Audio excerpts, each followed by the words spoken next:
Hi, everybody. So I just finished the book The Body God Gives by Robert S. Smith.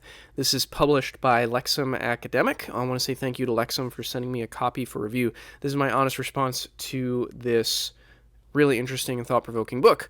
So let me take you through my typical format of summarizing the main idea of the book, commenting on the research behind the project, the readability of its style, and then finally just my general reactions to it as a whole. So this is a book that is a response to, well, the subtitle is A Biblical Response to Transgender Theory. So this is a book about gender, sexuality, gender theory, sexual theory, sociological constructs, all of that stuff, as well as a close exegetical biblical response to all of the above. And it is coming from a traditional historical Christian Orthodox, standpoint on all of that. So if you know this whole conversation, you know those terms that I just threw out there, you'll know positioning where kind of this book is coming from. But the main idea is, this is a very academic book, and it's structured like a dissertation. In fact, I believe it is a modified published dissertation. So the reason that is relevant is, I'll talk about the style in a minute, but in terms of the main idea, it covers a lot of ground. There's a literature review section, and then there's engagement with lots of different ideas.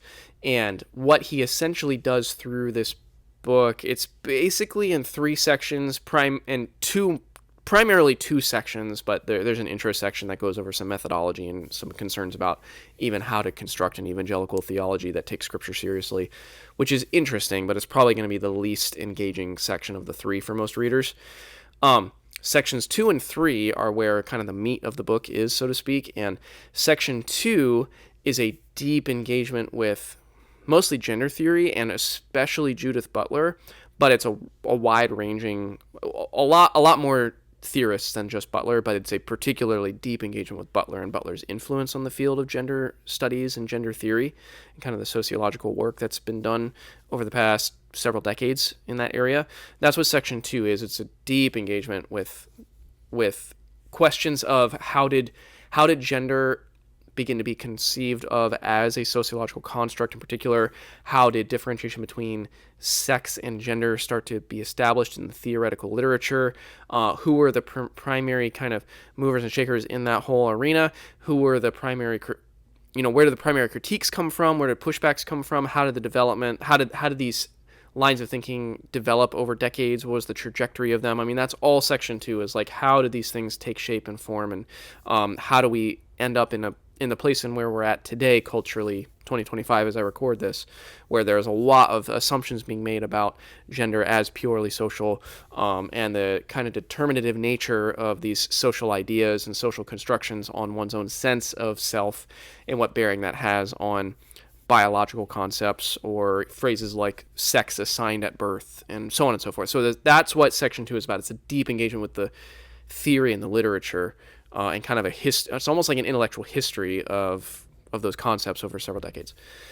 And then section 3, which I believe page for page is the longest section of the book, is the biblical content. So this is where he does a very close exegetical unpacking of Genesis 1 to 3. It's not just limited to Genesis 1 to 3. He gets into New Testament texts as well and some of Christ's teachings in like Matthew 19, for example.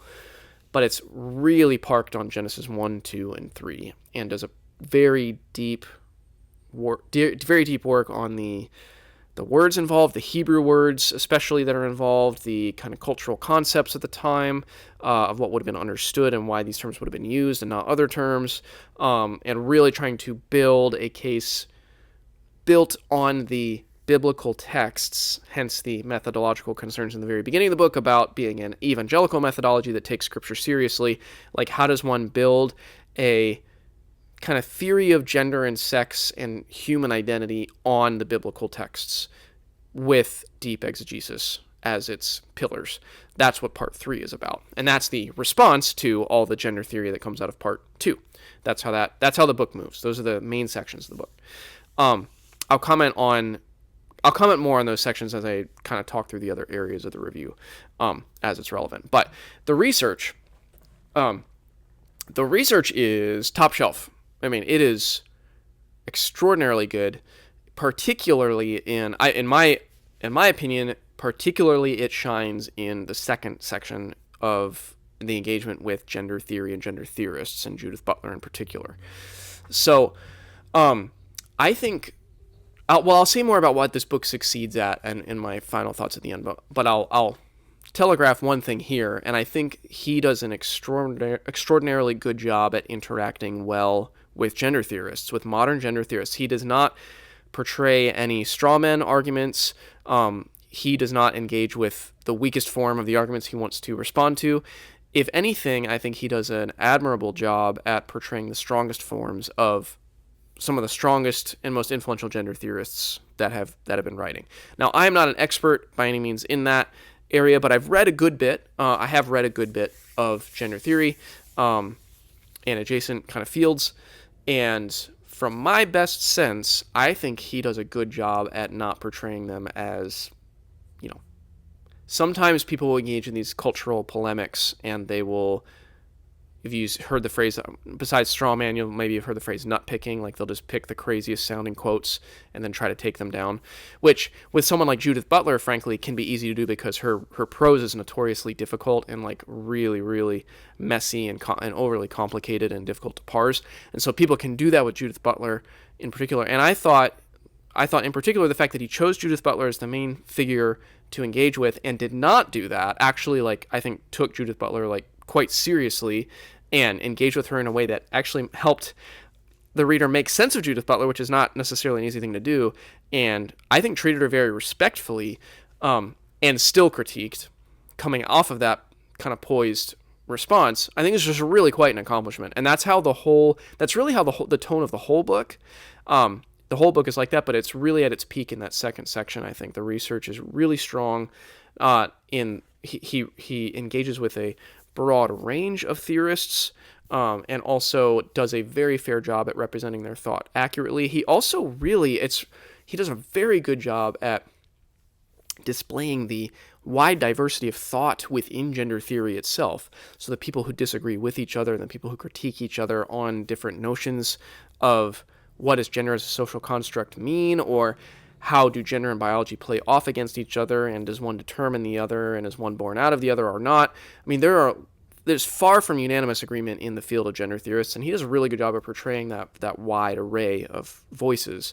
And in particular, you get a really good sense of who Judith Butler was as kind of a tentpole figure, and the development of her thought over decades as well. Now, he ultimately, make no mistake, lands on the point that someone like Judith Butler ultimately there's just an ultimate incoherence to her.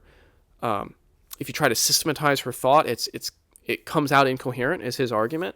And so he lands on a sharply critical kind of place, but he does it with this very well-researched, reasoned, balanced, careful, thoughtful methodology that I think gives him quite firm ground to stand on, and it does not come off as just, throwing stones or trying to take cheap shots or gotcha moments or tricks or anything like that. It's very reasoned, it's very, very careful, very thoughtful. So, yeah, so the research is, and then that's the case. I don't want this to get too long, so I won't comment too long on it, but the biblical section, the third section, is also very strong. It gets more into, obviously, biblical studies, linguistics, like especially Hebrew, cultural background. So the direction of the research shifts to quite a different field of study, but it still displays the same range and the same depth of engagement. And he also, last thing I'll say about it, especially in that section, he also does engage quite well with queer theorists and intersex theorists that are Christians and those who have put forward trans-affirming scriptural readings. He's read, I thought I was decently informed on who a lot of these people were and kind of what they're basically like. I've known about people like Megan DeFranza, and I've known about William Loader and Dale Martin, and I could list off a few others. Preston Sprinkle, someone I've known about who comes from a more conservative perspective, but I thought I was decently informed on that. But he names a lot of people and cites a lot of people's direct work that I just had never heard of before that have gone really deep into kind of putting forward either queer readings of, like, Genesis, for example, or trans-affirming readings of different biblical stories. And he knows about pretty much all of them, from what I could tell, and he's read pretty much all of them, and he can represent their views and engage with them directly.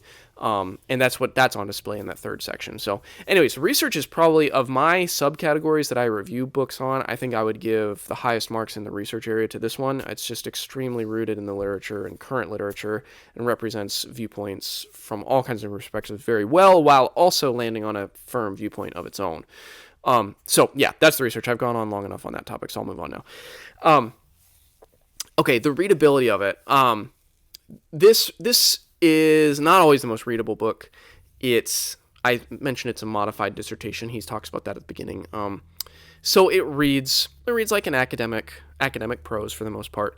It's also, because the research is so thick, it's like there's heavy quotes and citations, and so there are parts, especially with the more literature review heavy sections, they can read just like series of quotes from other people, which is great for getting a handle on the research, but it cannot always be the most fluid reading experience.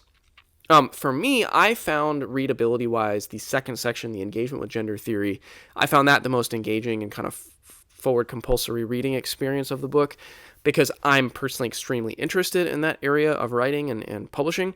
And so I was just really enjoying getting like that overarching view of all the writers, and I was really appreciating his parsing of Judith Butler in particular.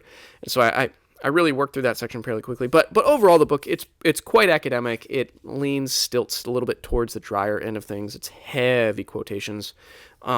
So just brace yourself if you're up for that kind of reading. That's a little bit more work. The research pays off, but yeah, it's not always the most readable project. And that leads me to my reactions. So, wow, I think this book succeeds in a few really key ways.